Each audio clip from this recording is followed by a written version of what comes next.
परसों मैंने आपसे कहा था कि ये प्रभु का प्रण है, सन्मुख होई जीव मोहि जबहि जन्म कोटि अगनासहि तबहि। आप जब सत्संग में आते हो, आप जब कथा में आते हो, तो अपने मन में ये विश्वास लेकर आइए, भाई यहाँ प्रभु विराजमान है, बस प्रभु के सन्मुख मुझे प्रभु का होकर जाना है। इसलिए मैंने आपको कहा था थोड़े दिन इस भाव का अभ्यास करिए कि आगे पीछे जो है वो तो आगे पीछे होता ही रहेगा। एक बार श्री रामकृष्ण परमहंस अपने कुछ शिष्यों के साथ ऐसी तालाब के किनारे टहल रहे थे। मछली पकड़ने वाले ने जाल डाला। अब जो जाल में मछली फंसी ना, उसमें कुछ तो ऐसी थी जो छटपटा रही थी, कुछ ऐसी थी जो बिल्कुल निस्पंद पड़ी थी, और कुछ एक दो ऐसी भी थी जो प्रयास करके जाल से बाहर निकल गई। अब श्री स्वामी रामकृष्ण परमहंस जी ने अपने शिष्यों की ओर देखा और मुस्कुराते हुए पूछा, बोले क्या समझे? मैं अभी आपको यही कह रहा था ना, जिसको सीखना है वो तो आसपास घटने वाली घटना से भी सीखेगा। जो शिष्य हो गया है ना, माने जिसको सीखना आ गया है, जो सीखने को तत्पर है, जो श्रद्धावान है, वो तो इस अस्तित्व में घटने वाली एक एक घटना से सीख लेगा। जो आपको दिखाई पड़ रहा है, जो आपको सुनाई पड़ रहा है, वो ध्यान से सुनना। जो आपको दिखाई पड़ रहा है, जो आपको सुनाई पड़ रहा है, उसके पीछे कोई कारण है। आपको वो क्यों दिखाया जा रहा है, आपको वो क्यों सुनाया जा रहा है, उसका कोई कारण है। उस कारण का विचार करिए। कोई विशेष प्रकार की परिस्थिति यदि आपके जीवन में आई है, तो आप ही के जीवन में क्यों आई है? अरे कोई कारण होगा। महापुरुष कहते हैं अरे कोई कारण होगा। तो श्री स्वामी रामकृष्ण परमहंस ने अपने शिष्यों से पूछा, बोले हाँ भाई बताओ क्या समझे? एक जो शिष्य था वो बड़ा प्रज्ञावान था। उसने मुस्कुराते हुए कहा कि 3 प्रकार के जीव इस संसार में होते हैं। तीन प्रकार की मछलियां थी। एक बिल्कुल निस्पंद पड़ी थी, माने जिन्होंने संसार का बंधन स्वीकार कर लिया है। ऐसे आप कह देते हो ना, अब महाराज जी हम क्या करें, हम तो ग्रस्त हैं, हमारे भाग्य में तो ये रोना धोना ही लिखा है, हम तो खाएंगे पिएंगे और सोएंगे और रोग से चिंता से ग्रस्त होकर शोक से त्रस्त होकर एक दिन मर जाएंगे, यही हमारा जीवन है। फिर गधा कुकर सूकर होकर फिर जन्म लेंगे। हम तो इसको स्वीकार करके बैठे हैं क्योंकि हम तो ग्रस्त हैं। एक ये विचार पता है आपको कितना दुर्बल कर देता है भीतर से? क्यों? क्योंकि इस विचार के मूल में अज्ञान है, अविद्या है। यहां ना कोई विरक्त है, ना कोई गृहस्थ है, जीव प्रभु का है, हम प्रभु के हैं। कितना उत्साह भर जाता है जीवन में इस विचार का पुनः पुनः विचार करने से, भाई हम प्रभु के हैं। और कोई झूठी बात थोड़ी है। कौन झुठला देगा इसको कि आप प्रभु के नहीं हैं? हाँ प्रभु के ही तो हैं। सच्ची बात ही तो आपको कही जा रही। झूठ तो वो है जो आपने पकड़ रखा है, जिसको आप छोड़ने को तैयार नहीं हो, जिसके कारण इतना कष्ट पा रहे हो लेकिन छोड़ने को तैयार नहीं हो। दुख तो वो है। ये तो सीधी सच्ची बात है, भाई आप प्रभु के हो, प्रभु आपके हैं। तो उसने कहा कि भाई देखो, एक मछली तो ऐसी है जिसने जाल से बाहर निकलने की चेष्टा ही नहीं की, उसने तो बंधन स्वीकार कर लिया। उसने तो कहा भाई ठीक है, अब गए, अब तो हम मर ही गए।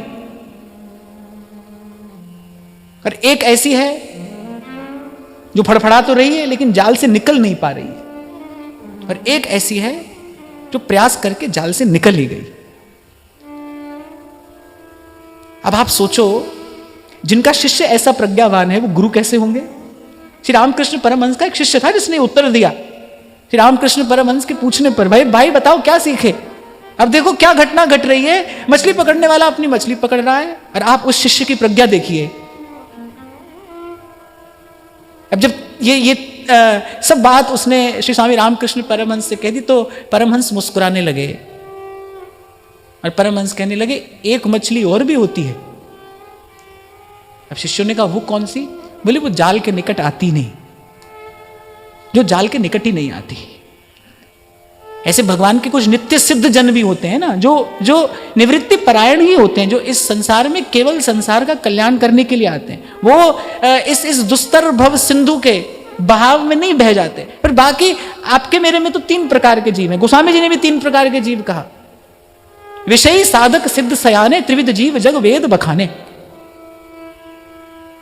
तो एक तो ऐसा व्यक्ति है भाई जिसने बंधन स्वीकार ही कर लिया है, वो तो प्रयास भी नहीं कर रहा है। एक है जो प्रयास कर रहा है लेकिन उसका प्रयास सफल नहीं हो रहा है। क्यों? क्योंकि उसके प्रयास में उत्साह नहीं है और धैर्य नहीं है, उसके प्रयास में सातत्य नहीं है, उसके प्रयास में निरंतरता नहीं। इसलिए आपको कुछ क्षण पहले मैंने कहा कि प्रैक्टिकल बात मैं आपसे कह रहा हूं, मैंने केवल भाव के धरातल पर मैं यहां से कुछ कह दूं, आप कुछ समझ लें, तो उससे न मेरा कुछ काम बनेगा ना आपका। यहां से तो भाई सीधी सच्ची बात कहनी चाहिए, जो हो सके वही बात यहां से कही जाए ना। तो अभ्यास में, साधन में निरंतरता बनाकर रखनी पड़ेगी। तो कुछ मछलियां जो थोड़ी देर के लिए फड़फड़ाई, फिर वो भी शांत हो गई, उन्होंने भी उस बंधन को स्वीकार कर लिया। पर कुछ ऐसी थी जो जब तक निकल नहीं गई तब तक सतत प्रयास करती ही रही। और परमहंस कहते हैं एक मछली और भी होती है, वो जाल में फंसती नहीं, वो जाल के निकट ही नहीं आती। और ऐसे निवृत्ति परायण महापुरुष भी आते हैं इस संसार में, वो भगवान के भेजे आते हैं, वो भगवान के धाम से ही नित्य मुक्त होकर ही आए हैं, उनको संसार का बंधन नहीं बांधता, वो माया मुक्त ही हैं। पर बाकी 3 प्रकार के जीव हैं। अब घर जाकर इसका विचार करना कि हम तीनों में से कौन से हैं, हम कौन से प्रकार के हैं।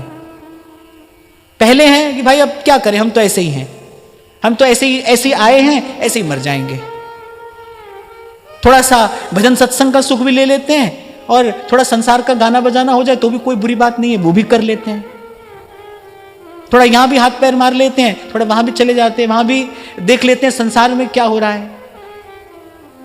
आपको स्मरण हो, मैं पहले आपसे कभी कहा करता था, जिसको संसार में ही सुख है, जिसको अभी विषय का ही रस अच्छा लग रहा है, मीठा लग रहा है, उसको तो सत्संग कभी ना कभी प्रिय लगेगा, उसको तो कभी ना कभी सत्संग प्रिय लगेगा, क्योंकि सत्संग का रस उस विषय रस से ऊंचा रस है, श्रेष्ठ रस है, गाढ़ा रस है, अधिक मधुर है, दीर्घकालिक है, इसका प्रभाव दीर्घकालिक है। पर ध्यान रखना, एक बार यदि सत्संग का रस मिल गया है, एक बार यदि सत्संग का रस आपने चख लिया है, फिर संसार का रस प्रिय नहीं लग सकता। अगर लग रहा है, और ईमानदार रहना, अगर लग रहा है तो समझ लेना कि अभी सत्संग का रस मिला नहीं, रस विशेष तिन जाना नहीं, अभी ये रस मिला नहीं, मिल जाएगा तो फिर संसार का रस प्रिय लग नहीं सकता। रमा विलास राम अनुरागी, तजत वमन जी। सत्संग का जो रस है वो तो विषय रस में वमनवत प्रतीति कराता है, और ऐसा ही होता है। इसलिए सत्संग का वास्तविक रस मिले, इसके लिए प्रयास करना। इस विचार से अपने आप को दुर्बल नहीं करना, भाई हम तो घर गृहस्थ में पड़े हुए लोग हैं, हम क्या कर सकते हैं। इस विचार से अपने आप को दुर्बल नहीं करना, ये विचार आपको कमजोर कर देगा। हम ना गृहस्थ हैं, ना विरक्त हैं, हम ना इधर के हैं ना उधर के हैं, हम भाई प्रभु के हैं। और जैसा अभी मैं आपसे कह रहा था ना, जो कुछ आपको सुनाया जा रहा है, जो कुछ आपको दिखाया जा रहा है, उसका कोई कारण है। क्यों आया जीवन में ये क्षण, जब मैं ये कह रहा हूं, आप ये सुन रहे हैं, हम यहां ये कथन श्रवण कर रहे हैं, क्यों आया हमारे जीवन में ये क्षण। संसार में देखो व्यक्ति कहां कहां भटक रहा है। इस समय कोई सिनेमा देख रहा होगा, कोई बढ़िया खा पी रहा होगा, कोई कहीं डोल रहा होगा। हमको प्रभु ने यहां लाकर बैठाया है, अरे कोई कारण होगा। मैं ये कह रहा हूं, आप सुन रहे हैं, क्यों, कोई कारण होगा।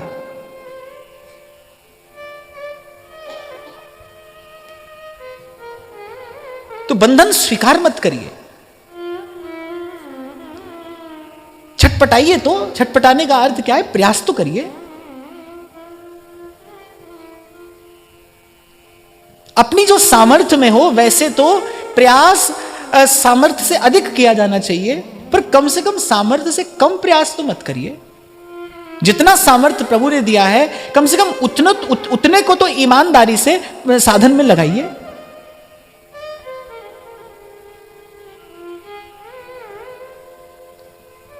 तो भगवान का दर्शन करके वहां एकदम जैसे आनंद की बाढ़ सी आ गई। अब देखो, अभी कथा आरंभ नहीं हुई, अभी तो केवल कथा की महिमा ही कही जा रही है, कथा आरंभ नहीं है, उससे पहले ही भगवान आकर वहां पर खड़े हो गए। भगवान को केवल भक्ति प्यारी है। कह रघुपति सुन भामिनी बात, नाता, मानहु एक भगति कर नाता। अभी बताओ, ये सीधा सीधा भक्ति का पक्षपात हुआ कि नहीं? भक्ति का पक्षपात है। भगवान ने कहा भाई सब साधन ठीक है, अपनी जगह पर है, पर मानव एक भगति कर नाता। ज्ञान अनुभव तो करा सकता है, दर्शन भी करा सकता है। महाराज जी, मैंने ऐसा भी देखा कि एक दो ब्रह्मज्ञानी महात्माओं को भी भगवत दर्शन हुआ, माने उनका मार्ग ज्ञान का है, लेकिन उनके अत्यंत शुद्ध अंतःकरण के कारण उनको भगवत दर्शन भी हुआ। तो ज्ञान अनुभव भी करा देता है, ज्ञान दर्शन भी करा देता है, लेकिन जिसको भगवती श्रुति रसो वही सह कहती है, उस रस मूर्ति का, उस परम फल का आस्वादन भक्ति कराती, उस फल को चखाती भक्ति है। मैंने देखा कि उन महात्माओं को भगवत दर्शन हुआ, लेकिन भगवत दर्शन हो जाने के बाद भी वो पुनः आकर अपनी उसी ज्ञानावस्था में आरूढ़ हुए। ऐसा होता है ना महाराज जी, ऐसा हुआ। ऐसे महापुरुषों का चरित्र मिलता है कि वो ज्ञान मार्ग के साधक हैं, उनको श्री कृष्ण का दर्शन हुआ, पहले श्री कृष्ण के दर्शन के बाद भी उनकी वृत्ति अपने उसी भाव में आरूढ़ रही, वहीं स्थित रही। तो इसलिए कोई पूछता है ना कि पुराणों में लिखा है कि इतना करोड़ नाम जप करने से भगवान का दर्शन होता है, तो क्या होता है? अवश्य होता है भाई, पुराणों में झूठ नहीं लिखा है। पर मैं आपको एक बात और निवेदन कर दूं, कहीं भी ये नहीं लिखा है कि इतना जप या इतना साधन करने से भगवान में प्रेम होता है। भगवान में प्रेम केवल भगवान के प्रेमी के संग से होता है। भगवान में प्रेम केवल भगवान के प्रेमी के अनुग्रह से होता है। इस बात का सबसे ज्वलंत उदाहरण श्री उद्धव जी हैं। वो तो ज्ञान कर्म भक्ति सबका रहस्य जानते हैं, क्या है जो वो नहीं जानते। लेकिन वो जो आंख में आंसू आया ना, कृष्ण नाम कान में पड़े और हृदय विगलित हो जाए, कैसी भक्ति चाहता हूं मैं। उससे पहले क्या कह रहे हैं? न धनम न जनम न सुंदरीम कविताम वा जगदीश कामये मम जन्मनि जन्मनि ईश्वरी भवताद भक्ति रहे तुकित्वयी। न धन चाहिए, न जन चाहिए, न सुंदरी, और वो तो यहां तक कहते हैं कविताम वा जगदीश कामये, मैं कोई श्रेष्ठ रचनाएं करके इस संसार में यशस्वी भी नहीं होना चाहता। जन्म जन्म में आपकी अहेतु की भक्ति। अब भगवान ने पूछा भाई कैसी भक्ति चाहते हो, क्योंकि प्रत्येक व्यक्ति की दृष्टि में भक्ति का अर्थ अलग अलग है ना। पीपल को डोरा बांधने वाला ये वो भी समझता है मैं भक्ति कर रहा हूं, उससे पूछो क्या कर रहे हो, बोले भगवान की भक्ति कर रहे हैं। तो भक्ति का अर्थ तो सबके मन में अलग अलग है। तो भगवान ने पूछा कैसी भक्ति चाहते हो, तो कहते हैं नयनम गलद अश्रु धारया, कि मेरे नेत्रों से अविरल अश्रु प्रवाह होता रहे। वदनम गदगद रुद्धया गिरा, बीधा सा मेरे कंठ का स्वर हो, प्रेम के भार से भारी। पुलकैर निचितम वपुः कदा, और मेरे रोम रोम पुलकित हो, और ऐसा कब हो, बस आपका नाम लेते ही ऐसा हो जाए, ऐसी भक्ति मुझे प्रदान करिए। आपका नाम लेते ही ऐसी ऐसी दशा हो जाए, ऐसी भक्ति हमको प्रदान करिए। मन क्रम वचन तुम्हारी आशा, ऐसी भक्ति करे रे दासा। संतों ने वो जो कठिन कठिन बातें लिखी है ना, उनको सरल करके बताया है। मुझे क्यों मीरा, सूर, कबीर, तुलसी, नानक प्राणाधिक प्रिय हैं, क्योंकि वो वेद शास्त्रों की जो कठिन कठिन बातें हैं, क्लिष्ट क्लिष्ट बातें हैं, वो इन्होंने बहुत सरल सहज करके बताई हैं। और यहां अंत में जो बाईसा कहती है ना, मीरा के प्रभु गिरधर नागर, मीरा के प्रभु गिरधर नागर, साधा संग रहूंगी मैं तो बैरागण होंगी, बाला मैं तो बैरागण होंगी। और मुझे लगता है कि बिना साधु संग के कोई साधु बन तो सकता है। साधु हो जाने के तो अनेक कारण हो सकते हैं ना। जैसे भगवान का भजन अनेक अनेक कारणों से करते हैं। भगवान के भक्तों में आर्त भी है, अर्थार्थी भी है, जिज्ञासु भी है, ज्ञानी भी है।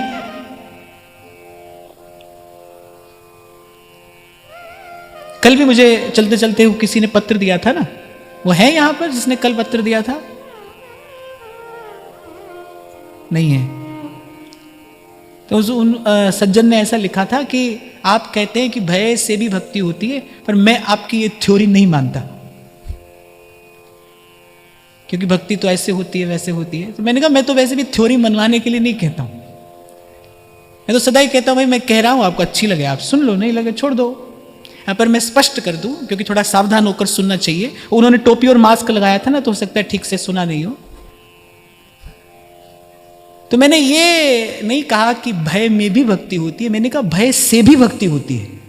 अर्थात संसार के भय से भयभीत होकर भी तो कोई भगवान की शरण में जाता है, और जाता ही है, और जाना चाहिए, जाना चाहिए। मैं तो कल आपसे यही तो कह रहा था, आचार्य का वाक्य है, ही डरप हरिवंश हित। महाप्रभु जी इस त्रिगुण के, इस पसारे से, इस माया के प्रपंच से भयभीत होने के लिए तो कह रहे हैं, भाई इससे डरकर भगवान की शरण में जाओ।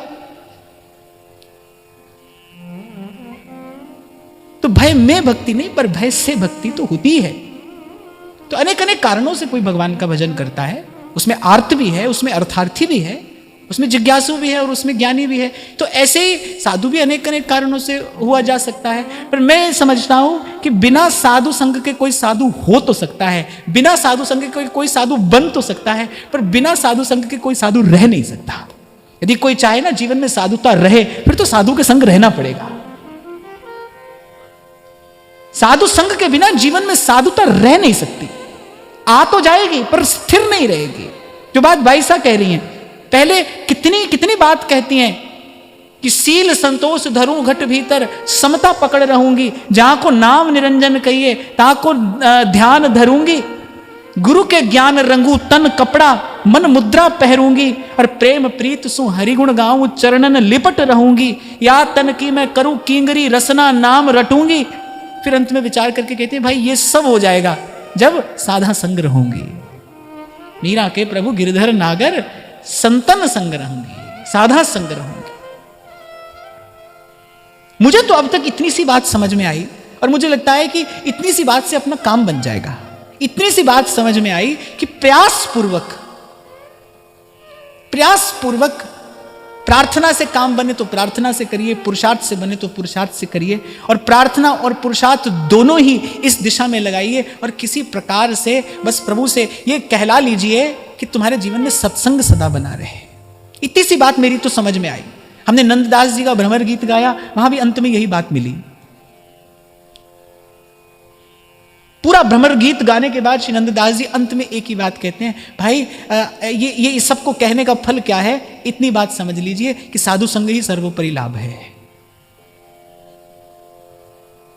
किसी कारण से किसी प्रकार से आपके जीवन में सद्गुण आ भी गया, पर वो सत्संग के बिना जीवन में टिकेगा नहीं। मैं ये कहना चाह रहा हूं, स्थिर नहीं रहेगा।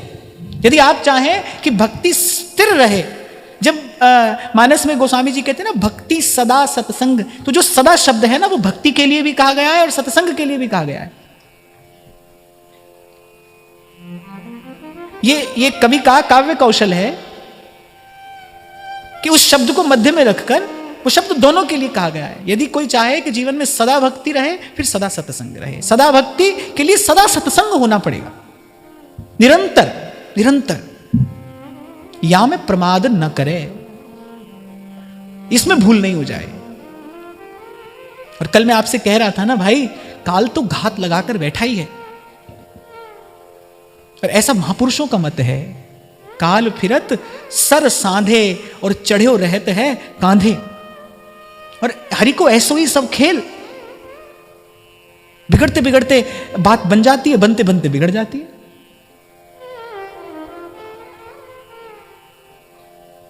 बिगड़ते बिगड़ते बन जाएगी, बनते बनते बिगड़ जाएगी। अब कौन कहेगा भाई मैंने बनाई या मैंने बिगाड़ी? हुई ही जो राम रचि राखा। कि तो ऐसा ही खेल है भाई। इसलिए इस पर बहुत ज्यादा आश्रित हुए नहीं है महापुरुष। आपके शब्दों में कहूं तो इस पर बहुत ज्यादा रिलाय मत करिए, इस पर बहुत ज्यादा आश्रित नहीं है। तो ठीक है, हो रहा है, बस आवश्यकता से थोड़ा कम ही संबंध रखा है महापुरुषों ने, बुद्धिजीवियों ने, जिनका विवेक जग गया है, उन्होंने आवश्यकता से भी थोड़ा कम संबंध रखा है। कम से कम में जितने में काम चल जाए बस उतना, कम से कम।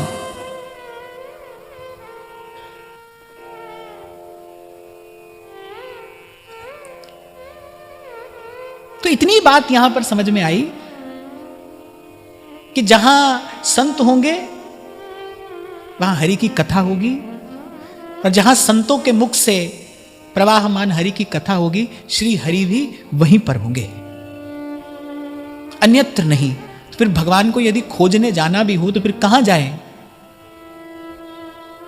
हम तो ऐसा कहते हैं जिधर तुम छिपे हो उधर देखना है, पर यहां तो भगवान कहते हैं भाई जिधर हम खड़े हैं उधर देखिए ना, जिधर छिपे नहीं है, जिधर हम खड़े हैं। भगवान का श्रीमुख वाक्य है, मद भक्ता यत्र गायन्ति तत्र तिष्ठामि नारद। नारद से कह रहे हैं भगवान जी, तो जिधर हम खड़े हैं उधर देखिए।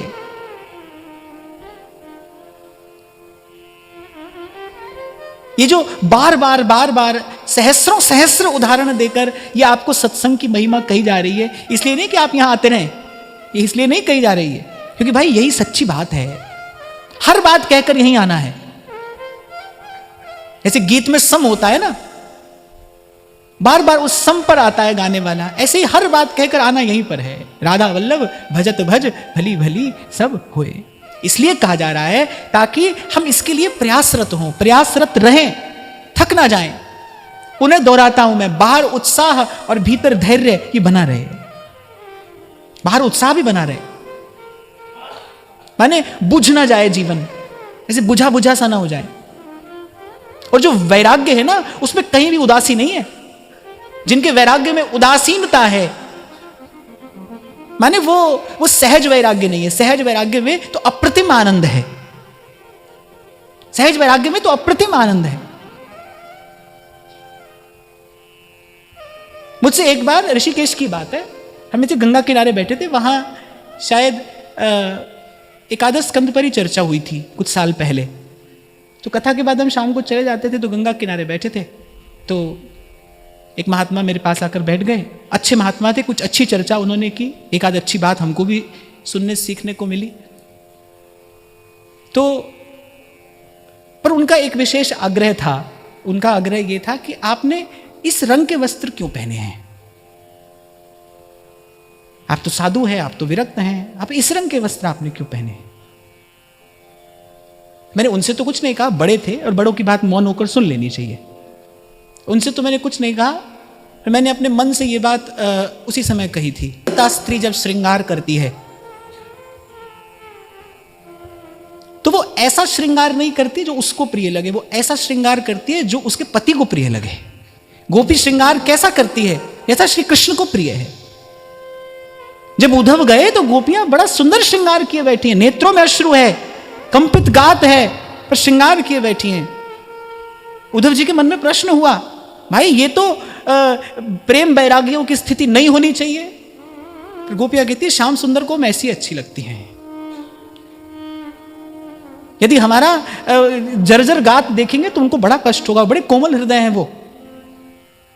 तू जिस कृष्ण को जानता है वो होगा पूर्ण काम, आप्त काम, निर्लिप्त, निष्पक्ष। पर हमारा सांवरा सलोना ऐसा नहीं है, हमारा श्याम सुंदर ऐसा नहीं है। हम जानती हैं उसको क्या प्रिय लगता है। उस समय भी वो श्रृंगार किए बैठी है, किस लिए? क्योंकि वो श्याम सुंदर को प्रिय है। तो पतिव्रता का जो श्रृंगार है वो कि पति को सुख देने के लिए। पति को कैसा श्रृंगार प्रिय है? तो मैंने कहा भाई ये तो महात्मा है, सन्यासी महात्मा है, इनको तो ये सब कहना ठीक नहीं है। पर मैंने उनमें कहा, मैंने कहा भाई आपने पूछा ये रंग क्यों पहना है? मैंने कहा हमारे इनको अच्छा लगता है, बस इसीलिए पहना, और कोई उत्तर नहीं है। जिन भेषा हमारा साहेब रीझे सोई भेष धरूंगी, इसलिए थोड़ी पहना है कोई हमको साधु माने। माने माने नहीं माने नहीं माने, हम इनको अपना माने, ये हमको अपना माने, पर जो कर रहे हैं वो इसीलिए तो कर रहे हैं। पहली बात भी यही है, बीच में भी यही है और अंत में भी यही है। हम इनको अपना माने और ये हमको अपना माने। हाँ, पर आज की बात को यही विराम देते हुए कि भाई कहीं से भी आरंभ करें, पर जीवन में सद्गुण सद्भाव यदि स्थिर रहेगा तो केवल सत्संग की ही कृपा से रहेगा। तो आज की वार्ता श्री जी के चरणों में निवेदन करते हैं। महाराज श्री के चरणों में प्रणाम। आप सबके हृदय स्थित प्रभु को नमन।